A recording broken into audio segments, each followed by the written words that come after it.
Primeiro livro de Reis, capítulo 18, a partir do versículo 41 ao 48. Diz assim a palavra do Senhor. Então Elias disse a Acabe: suba, vá comer e beber, porque já se ouve o barulho de abundante chuva. Diga comigo assim, diga: abundante chuva. Acabe subiu para comer e beber, mas Elias subiu até o alto do Carmelo.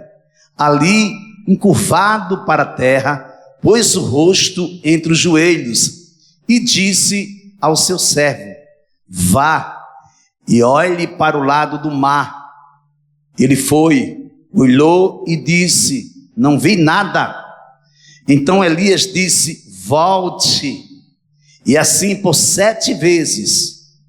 Na 7ª vez, o servo disse: eis que se levanta do mar uma nuvem pequena, como a palma da mão de um homem. Então Elias disse: suba e diga a Acabe: apronta o seu carro e desça, para que a chuva não detenha. Versículo 45. Em pouco tempo o céu escureceu com nuvens e vento, e caiu grande chuva. Acabe subiu ao carro e foi para Jezreel. A mão do Senhor veio sobre Elias, que cingiu os lombos e correu na frente de Acabe até a entrada de Jezreel. Vamos orar. Curva sua cabeça, feche teus olhos. Querido Deus, amado Pai, Tu que és bispo e pastor de nossas almas, em nome de Jesus, nos aquietamos agora diante de Ti. Vem, Senhor, ministrar a Tua palavra sobre as nossas vidas. Queremos Te ouvir. Queremos Te ouvir. Em nome de Jesus. Amém. Eu estou intitulando essa mensagem de O Poder da Sua Oração. O poder da sua oração. Elias em oração é um sinal visível do poder de Deus entre o povo. O poder de mandar a chuva que acabaria e cessaria com a seca. Agora veja que reflexão encorajadora na carta de Tiago. Nos traz esperança, nos lança para frente, para diante do Senhor, para estar na presença de Deus. Veja bem, Tiago capítulo 5, versículo 16 a 18. Portanto, confessem os seus pecados uns aos outros e orem uns pelos outros, para que vocês sejam curados. Muito pode, por sua eficácia, a súplica do justo. Elias era homem semelhante a nós, sujeito aos mesmos sentimentos, e orou com fervor para que não chovesse sobre a terra, e por 3 anos e 6 meses não choveu. Depois orou de novo, e então o céu deu chuva, e a terra produziu os seus frutos. Tiago capítulo 5, versículos 16 a 18. No entanto, precisamos fazer disso uma prática comum. Exatamente isso que você está ouvindo. Precisamos fazer dessa verdade uma prática comum entre nós, no meio da congregação, na igreja local, dentro das nossas casas, com os nossos vizinhos, dentro do nosso trabalho, do nosso espaço de trabalho, na faculdade, no colégio. Precisamos tomar isso para nossas vidas e fazer disso uma prática comum. Trazer a evidência do poder de Deus na oração feita por um justo. Você se considera um justo? Você já pensou assim: peraí, eu sou um justo? Agora, por que eu sou um justo? Você saberia dizer isso para você? Por que você é um justo? Ele não cometeu pecado, nem foi encontrado engano em sua boca. Pois ele, quando insultado, não revidava com insultos. Quando maltratado, não fazia ameaças, mas se entregava àquele que julga retamente, carregando ele mesmo em seu corpo, sobre o madeiro, os nossos pecados, para que nós, mortos para os pecados, vivamos para a justiça. Pelas feridas dele vocês foram sarados, porque vocês estavam desgarrados como ovelhas. Agora, porém, se converteram ao pastor e bispo da alma de vocês. Primeira carta de Pedro, capítulo 2, versículo 22 a 25. É exatamente por isso que nós devemos ter como prática comum. Mas que prática comum é essa, pastor? Confessar pecados uns aos outros, orar uns pelos outros, seguir vivendo juntos, amados e amalgamados, integrados e curados.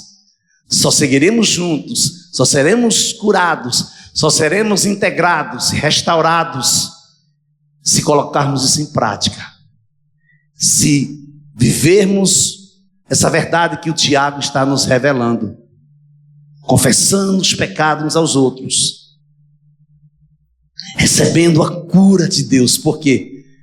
Porque Tiago está dizendo que há muita eficácia na oração de um justo. E você foi justificado. Cristo justificou você na cruz do Calvário. Então você é um justo. Amém? A oração da pessoa que é justificada por Deus na pessoa de seu Filho Jesus Cristo é poderosa e eficaz para aquilo que lhe é proposto.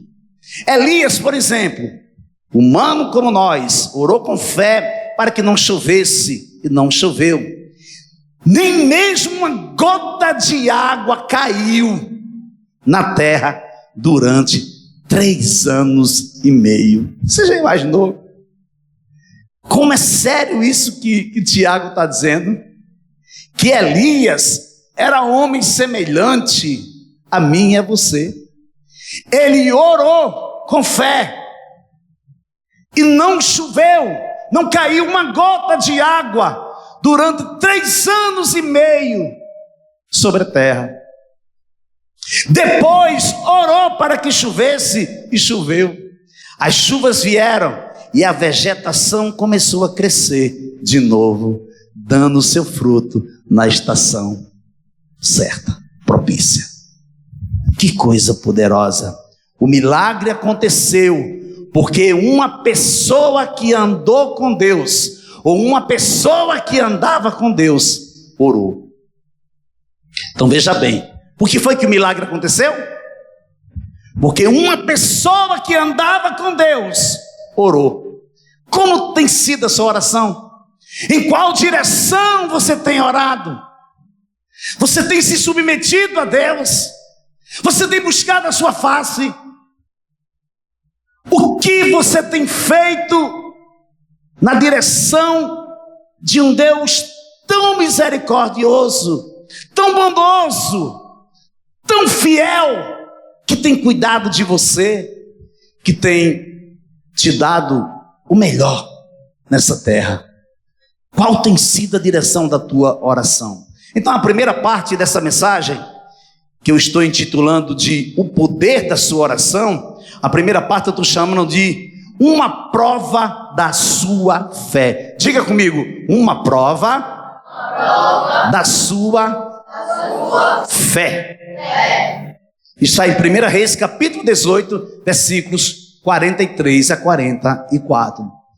E disse ao servo: vá e olhe para o lado do mar. Ele foi, olhou e disse: não vi nada. Então Elias disse: volte. E assim por 7 vezes. Na 7ª vez, o servo disse: eis que se levanta do mar uma nuvem pequena, como a palma da mão de um homem. Então Elias disse: suba e diga a Acabe: apronte o seu carro e desça, para que a chuva não o detenha. Veja bem, uma pequena nuvem irá fazer uma grande diferença. A questão é, muitas vezes não estamos dispostos a tentar mais uma vez. Isso bateu muito forte, isso foi muito forte no meu coração quando eu estava meditando sobre esta palavra, sobre esta mensagem. Muitas vezes não estamos dispostos a tentar mais uma vez. Nos cansamos, nos esgotamos e nos fadigamos tão facilmente ou tão rapidamente. É incrível. A prova da fé foi mais para o servo de Elias do que para Acabe. Quando Elias manda o seu servo olhar para o lado do mar, e ele vai e olha, o que é que ele diz? Não vi nada. Diga comigo assim: não vi nada. Agora diga bem forte, diga: não vi nada. Sabe o que é isso? É você. É você. Em determinado momento, em dado momento, você olha, você ora, você ora, você ora, você ora. Em dado momento você não vê nada acontecendo. O que que acontece? Você vai olhar. E o que é que você vê? Nada. Você continua orando, você continua orando, continua buscando. Vai olhar novamente, o que é que você vê? Nada. Pois fique sabendo de uma coisa, amado. Não é para você ver, é para você crer. Você sabe por quê? Porque que quando eu oro, eu coloco em evidência a espera. Mas me diga uma coisa: como é que eu estou esperando alguma coisa ou alguém e eu posso ver se eu estou esperando? Romanos capítulo 8 é a evidência da fé. Então, se você ora, é porque você crê. Se você ora, é porque você está desenvolvendo a sua fé. E uma fé que vai na direção de se cumprir tudo aquilo que você tem colocado diante de Deus. Então, às vezes, não tentamos a 7ª vez. Vou dizer novamente. Muitas vezes, tentamos 1, tentamos 2, tentamos 3, tentamos 4, tentamos 5, tentamos 6, mas não tentamos a 7ª vez. Esquecemos o privilégio que Deus nos dá da 7ª vez. Mas não avançamos. Por quê? Por que que não tentamos a 7ª vez? Porque não acreditamos mais. Desativamos nossa fé. Ela se torna uma fé ineficaz. Ela não avança mais. Ela fica raquítica. O que que acontece? Eu vou viver de acordo com o que está acontecendo ao meu redor. Eu vou viver numa área que está atuando os inimigos da minha alma. Eu vou estar passeando por lugares que Deus não fez para mim, que Deus não colocou diante dos seus propósitos para a minha vida. Mas eu começo a avançar, eu começo a fazer tudo que não presta, eu começo a me envolver com tudo que não condiz com a vontade de Deus. Aí sabe o que acontece? Eu começo a decair. Primeira coisa que acontece, o meu semblante decai. Eu tinha um brilho, eu vivia. Você lembra de Moisés? Todas as vezes que Moisés entrava na presença de Deus na tenda, para ele sair, o que é que ele fazia? Ele colocava um véu. Por que ele colocava um véu? Porque ninguém podia olhar para Moisés, que a luz era muito forte. Agora no Novo Testamento, agora na igreja no qual você faz parte, no corpo de Cristo, o qual Jesus é a cabeça, Diz que você agora pode andar com a cabeça descoberta, o rosto desvendado, porque a luz que brilha em você agora é a luz do Espírito Santo na pessoa bendita de Jesus Cristo. Mas às vezes você começa a sentir coitadinho, coitadinha, porque o diabo é quem coloca isso na sua cabeça. Ou você vai para cima demais, ou você se acha o cara, ou você acha o top do pedaço, ou você se acha o pior ou dos piores. Não tem um equilíbrio. Por que não tem equilíbrio?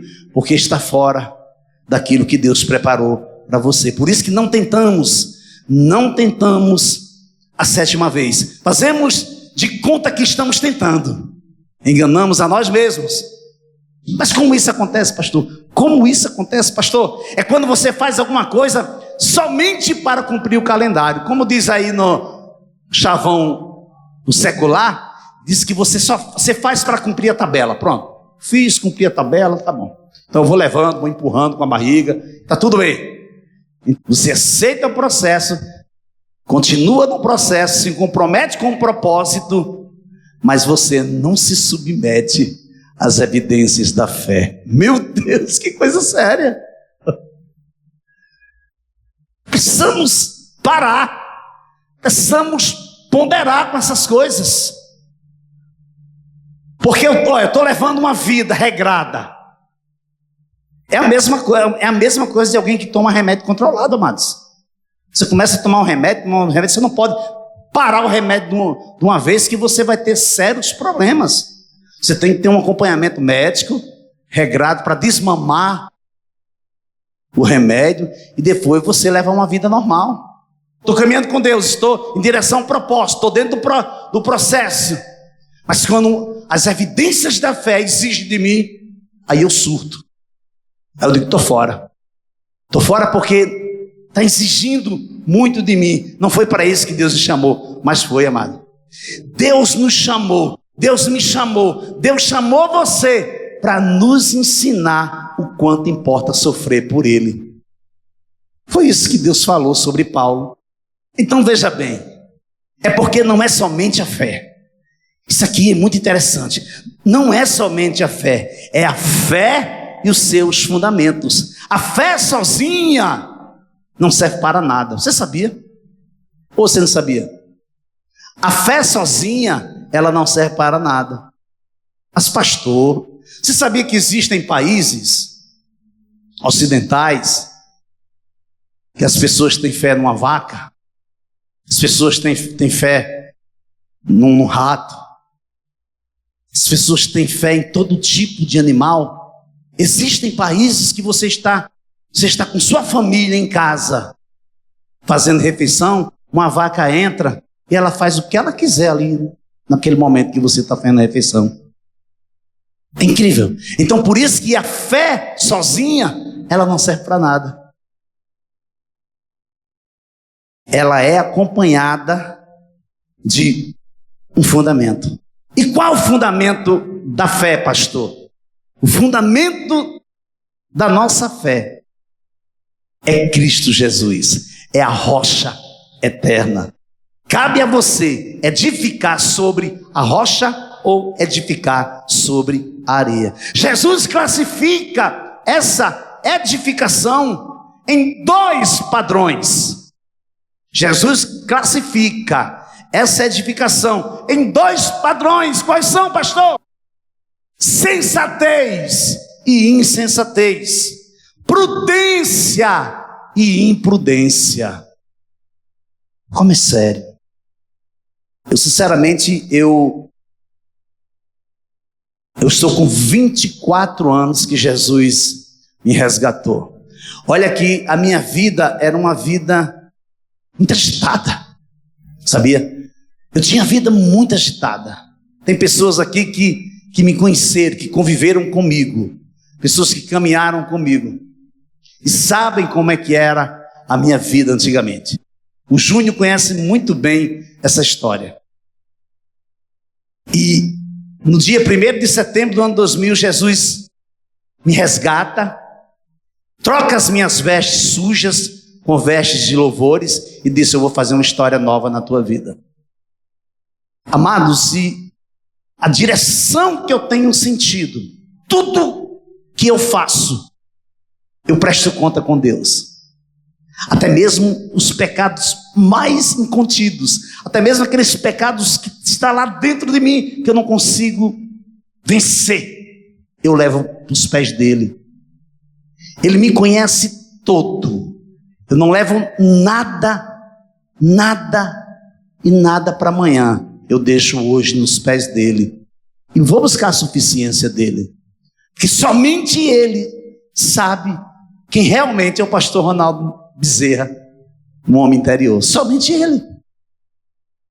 Então veja bem, você cair numa classificação de insensatez, de imprudência, levando em conta que Deus te chamou, tirou você detrás da malhada para te fazer uma nova criatura, para colocar você entre príncipes e princesas, e você continuar ainda sendo uma pessoa insensata, é delicado, é muito delicado. Mas como é que acontece isso, pastor? Como é que essa fé, ela foge do padrão chamado fundamento, que é Cristo, que é a rocha eterna?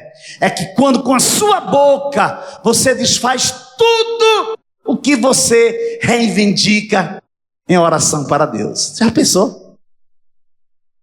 Você entra no seu quarto, você está no seu carro, você está na sua sala, você está em casa, você ora, você às vezes chora, você conversa com Deus, você pede tudo a Deus. Senhor, eu quero isso, eu quero isso, Senhor, eu estou precisando, Senhor, me tira dessa luta, Senhor, eu estou passando por isso, Senhor, eu estou passando por aquilo. Você pede, Deus ouve a sua oração, mas no mesmo instante, com a sua boca você desfaz tudo que você reivindicou. Meu Deus, a mesma boca que crê quando ora, é a mesma boca que desfaz a oração quando fala. Você conhece alguém assim? Não diga, não fala, não expõe, mas existe sim, pessoas que falam uma coisa e vivem outra. Abra sua Bíblia em Tiago, capítulo 3, versículos 4 a 6. Tiago vai dizer o seguinte, ó: observem igualmente os navios que, sendo tão grandes, impelidos por fortes ventos, são dirigidos por um pequeníssimo leme e levados para onde o piloto quer. Versículo 5. Assim também a língua, pequeno órgão, se gaba de grandes coisas. Veja como uma fagulha incendeia uma grande floresta. Versículo 6. Ora, a língua é fogo, é um mundo de maldade.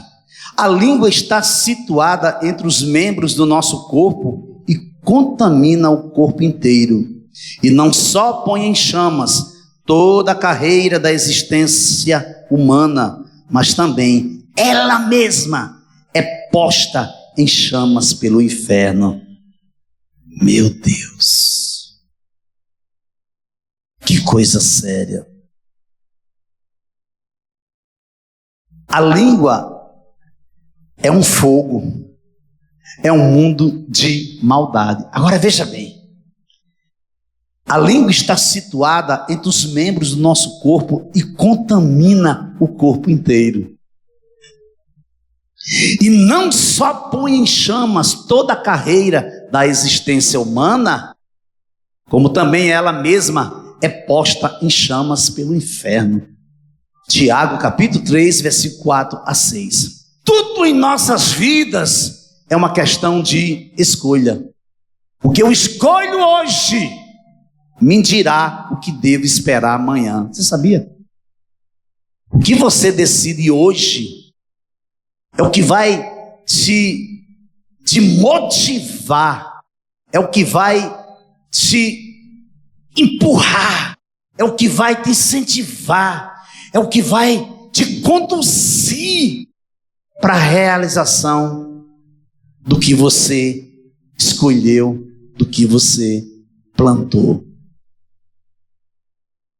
Elias sabia muito bem o que o rei Acabe e a sua esposa Jezabel estava fazendo em desagrado ao único Deus vivo e eterno.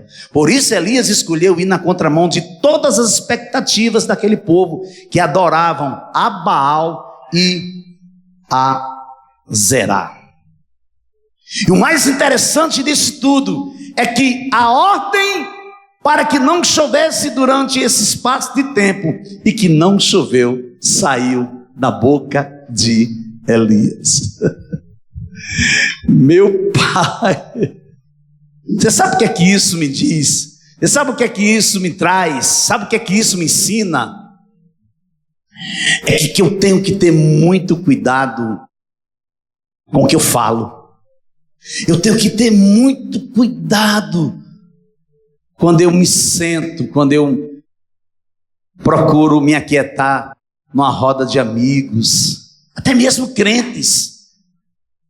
Não basta ser somente na roda dos escarnecedores, mas o que é que eu estou falando?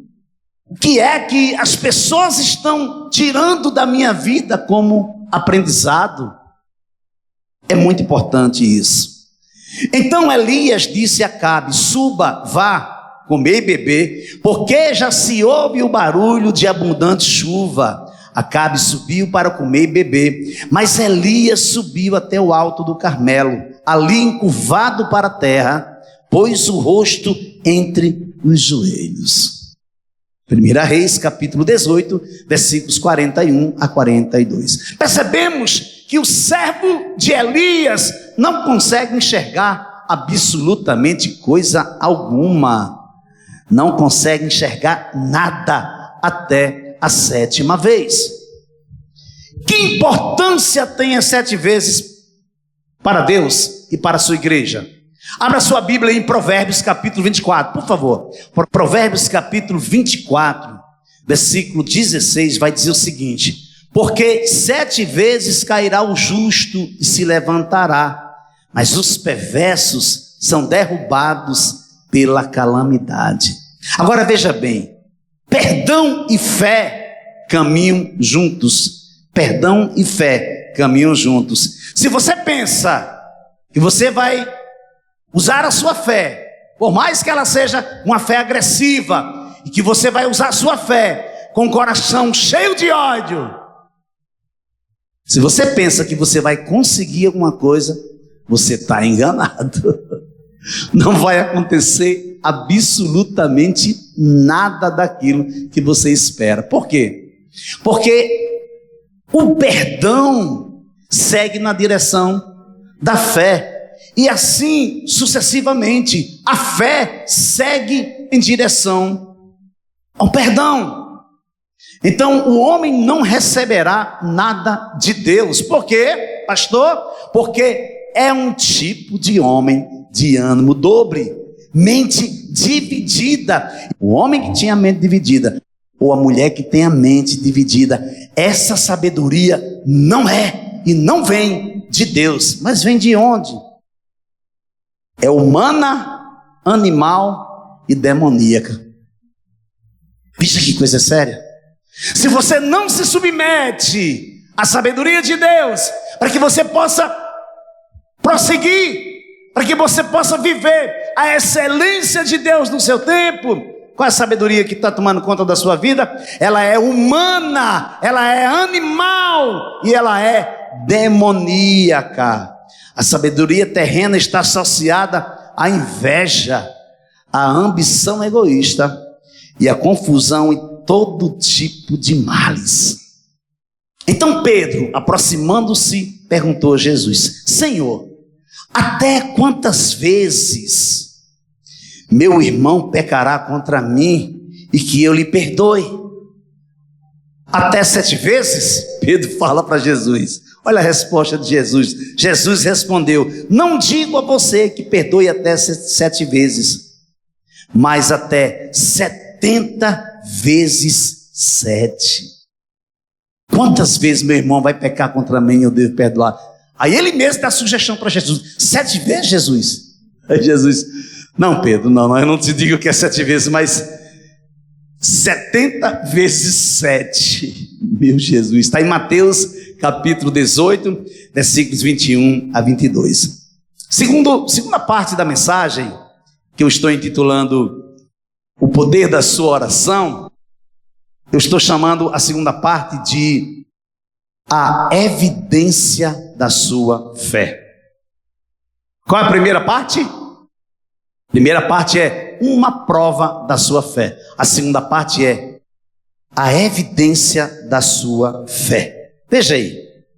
1 Reis, capítulo 18, versículos 45. Em pouco tempo o céu escureceu, com nuvens e vento, e caiu grande chuva. Acabe subiu ao carro e foi para Jezreel. Muitas vezes ficamos desapontados ou desiludidos, chegamos até a pensar em desistir de tudo, ficamos totalmente desarmonizados, ficamos totalmente sem forças para continuar. E a verdade é que a maioria de nós, como povo de Deus, não tentamos a 7ª vez. Infelizmente, tem pessoas que estão numa posição de privilégio, são privilegiadas, e está passando uma luta, mas está passando uma luta travada, ferrenha, que a pessoa não consegue entender, mas Senhor, o que está acontecendo, Senhor? Eu estou bem, eu estou na tua casa, eu estou ofertando, eu estou dizimando, entregando o dízimo, ofertando com alegria. Senhor, mas o que é que está acontecendo? Por que eu estou vivendo tudo isso? E você não escuta resposta nenhuma. De repente você sai do lugar que você se encontrava.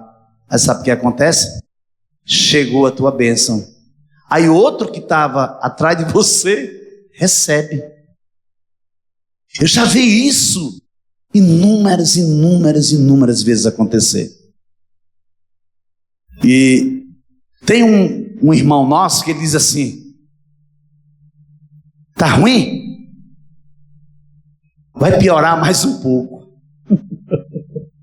Porque quando piorar mais um pouco, aí é tempo de melhorar.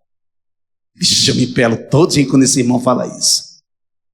Porque eu não concordava muito com ele. Ele disse: como é que você está vivendo essa fase agora, esse tempo que você está vendo? Está tudo bom? Não, está um caos. Ele disse: não, vai piorar mais, vai triplicar. Eu disse: rapaz, para com isso. Para com isso, você não sabe o que é que eu estou vivendo. Mas é uma batalha. Você não sabe o que é que eu estou vivendo. Então, piorar para melhorar é não. Sabe o que é, amados? Isso são vozes seculares. Isso são momentos adversos que chamam a sua atenção para tirar a sua atenção do alvo. E eu e você, todos nós somos tentados a isso todo dia. E se você se render, deixar aí, tu vai ver o que vai acontecer com essa lentilha, que se torna uma lentilha, né? Se torna algo fácil. Não tentamos a 7ª vez. Mas por que não tentamos a 7ª vez? Em certos casos, é porque dizemos que estamos fazendo bastante. Rapaz, sabe uma coisa? Eu estou fazendo bastante, eu estou fazendo o melhor de mim. Ah, não está gostando não? Senhor, espera aí, Senhor. Eu estou dando o melhor de... Você fala para Deus, fala mesmo. Estou dando o melhor de mim, Senhor. E ninguém reconhece. Aí eu acho interessante.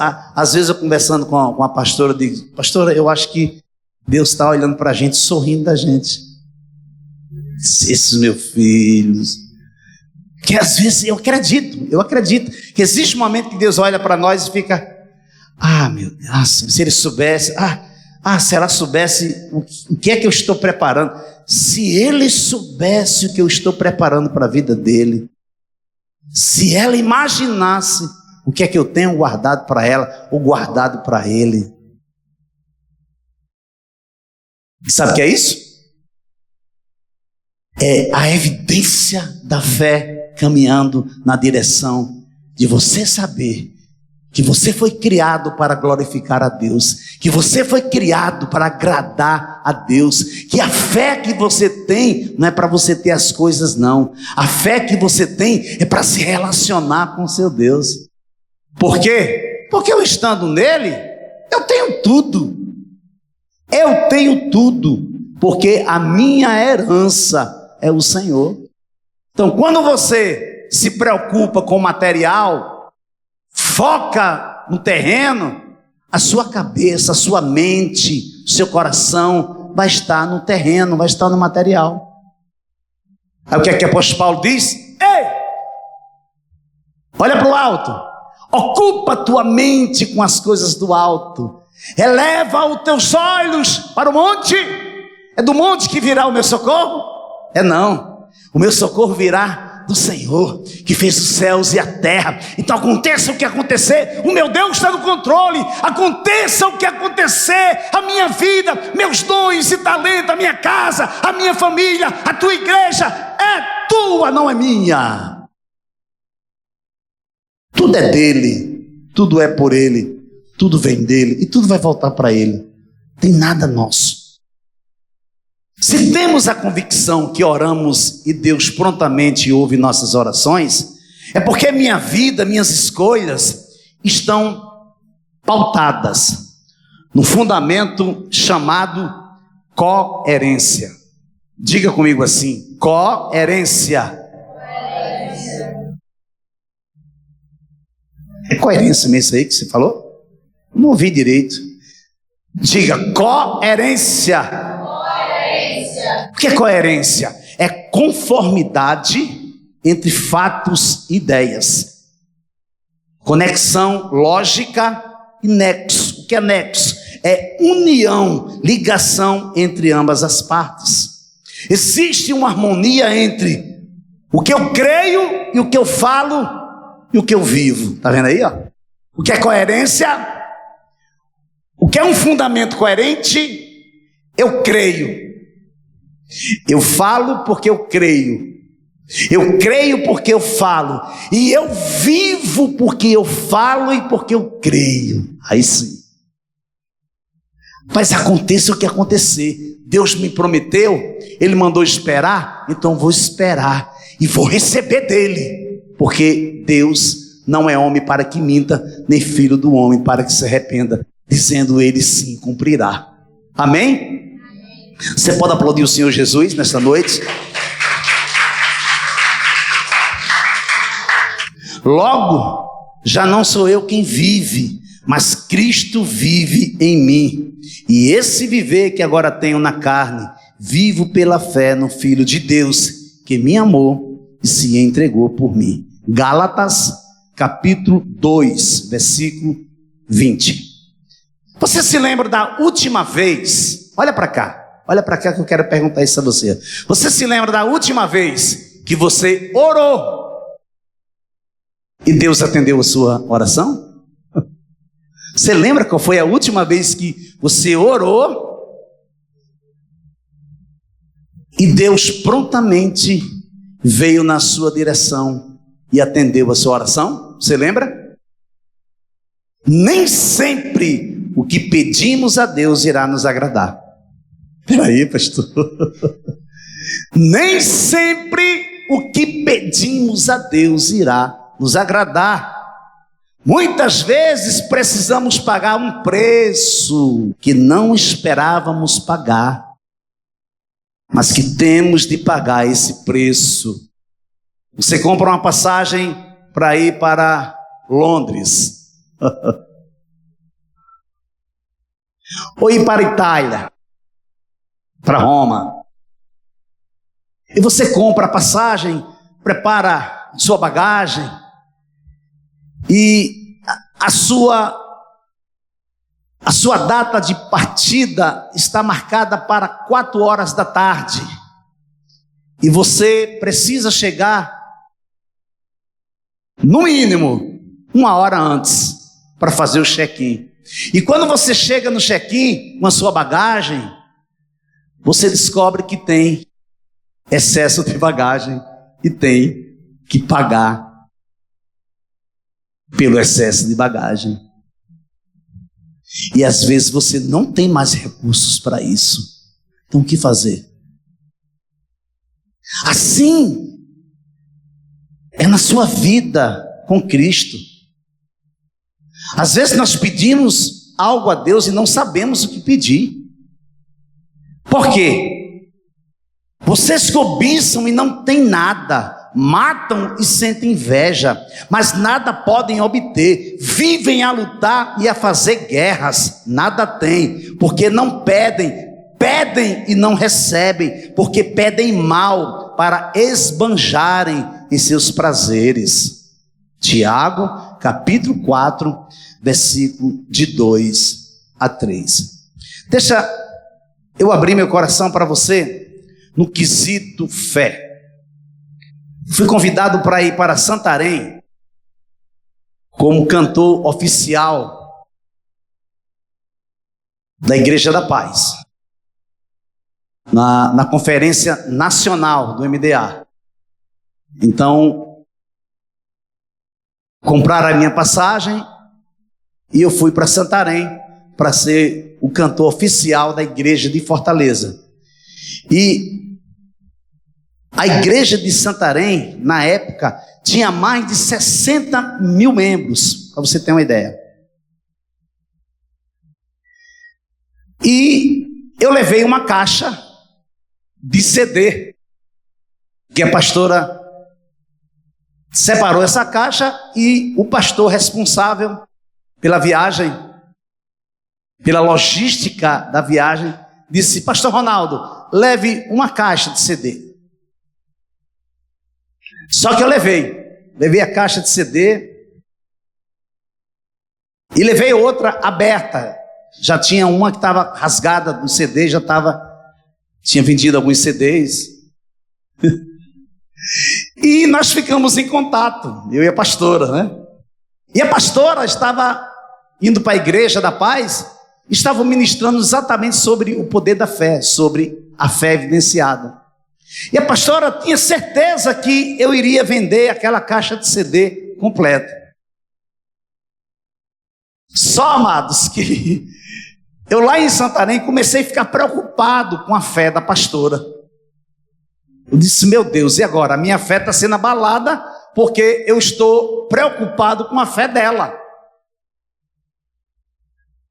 Aí vinha na minha mente assim: você não pode ser incrédulo, né? Vinha, era nítido, vinha na minha mente. E no último dia, amados, foi assim, foi impactante. Um pastor convidado terminou de ministrar e o cantor oficial da conferência, ele não estava na hora que o pastor parou de ministrar. E o pastor responsável pela logística daqui fez assim. Eu estava perto, eu só fiz subir e peguei o violão e comecei a ministrar. Menino, foi um mover de Deus assim, tremendo, foi algo assim impactante, foi algo maravilhoso, foi um momento assim muito importante para a minha vida. Só que quando terminou, eu tinha vendido 5 CDs. E eu teria que voltar para a casa do irmão na qual eu estava hospedado, na casa dele, e preparar minha bagagem para voltar para Fortaleza com a caixa de CD. Mas a minha preocupação era o coração da pastora, porque a fé dela, poxa, ela tinha certeza: você vai vender a caixa de CD. E olha que nós estávamos passando por uma fase muito delicada. Nós louvamos a Deus pela vida do seu Leopoldo, aqui do lado, porque ele foi muito assim, benevolente, ele foi muito paciente conosco. Foi um tempo difícil, viu? Foi um tempo de escassez, foi um tempo no qual não chovia na terra. Não chovia na terra. Não tinha uma prata, amados. Não tinha uma prata. Mas nunca faltou comida na mesa. mas a escassez era grande. Então veja bem, chegamos no aeroporto, cheguei no aeroporto com a equipe, e a pastora, e aí? Ligou para mim, você vendeu todos os CDs? Eu disse, não, meu amor, não vim, eu vendi 5 CDs. Mas eu creio que você vai vender esse CD. Olha, eu no aeroporto, já voltando já. Sei que voltamos para casa. Cheguei um pouco assim, cabisbaixo, em relação... A minha preocupação era com ela. E isso não tinha como não atingir a minha vivência de fé. Não a minha fé, mas minha vivência de fé. Aí passou, cheguei em casa, ela... Não, meu filho, se aquiete. Mas interessante, eu olhava para ela e percebia que a fé dela estava um furacão. Estava ativa, estava eficaz. Eu disse, meu Deus, que mulher de fé. Aí, na segunda-feira eu fui trabalhar. Trabalhava na associação do MDA.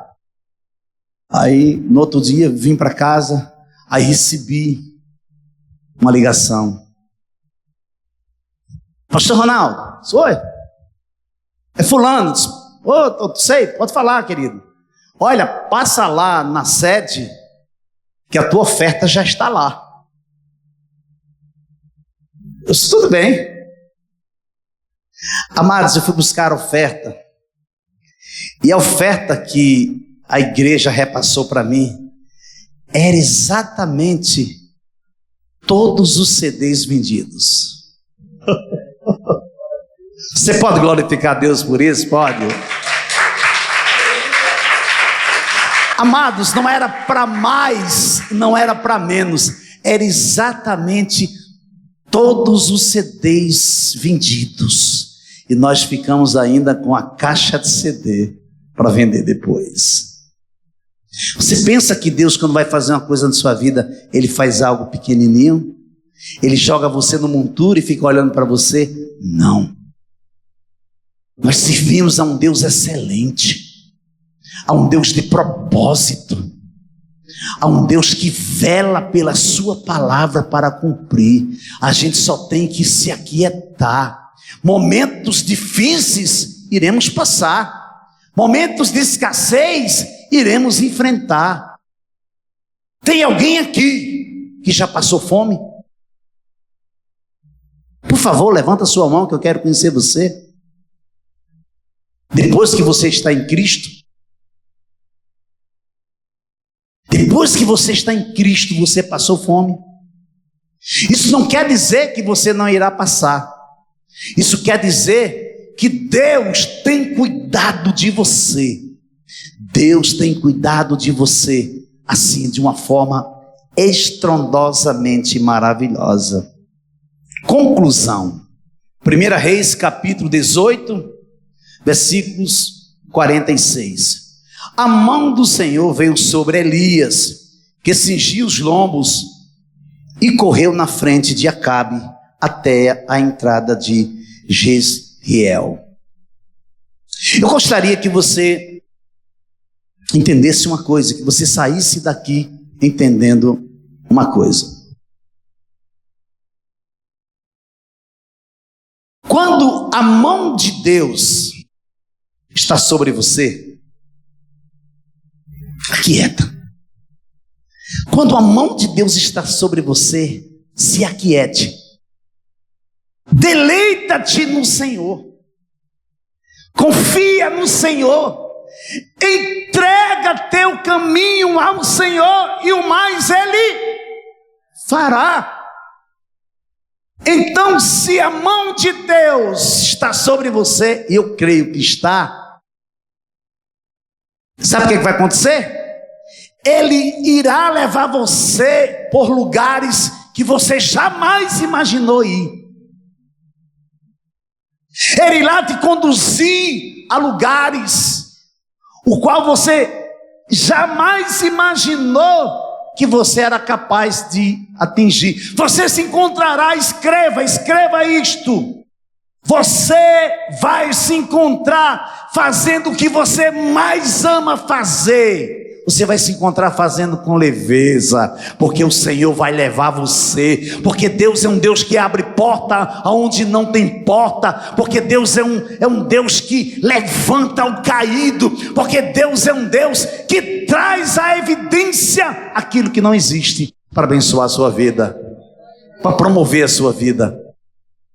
Ele trouxe você nesta noite para dizer para você que o alvo do coração dele é promover a sua vida. Você só tem que se aquietar, você só tem que crer, você só tem que esperar.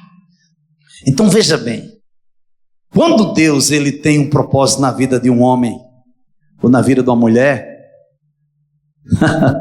sai do meio, ninguém poderá frustrar.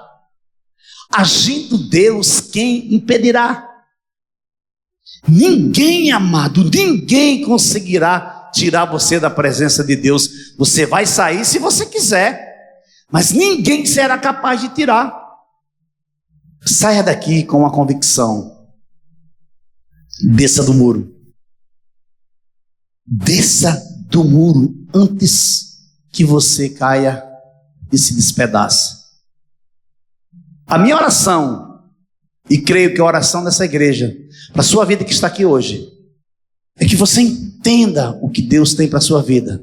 Você não precisa entender o que o pastor Ronaldo, nem a pastora Bárbara, nem os seus líderes, os seus discipuladores, nem a liderança dessa igreja tem para você, não. Você tem que entender o que Deus tem para você. Aí sim. Mas, se Deus tem algo para mim, e eu estou debaixo de uma cobertura, eu estou debaixo da autoridade de pastores, de líderes que são meus discipuladoras, então eu preciso me submeter, porque Jesus não vai descer novamente para falar com você, para dizer para você o que você deve fazer e o que você não deve fazer. Amém? Só que existe algo que é condicional. Você foi criado para glorificar o nome do único Deus. Sua fé em ação é para agradar a Deus. O poder da sua oração.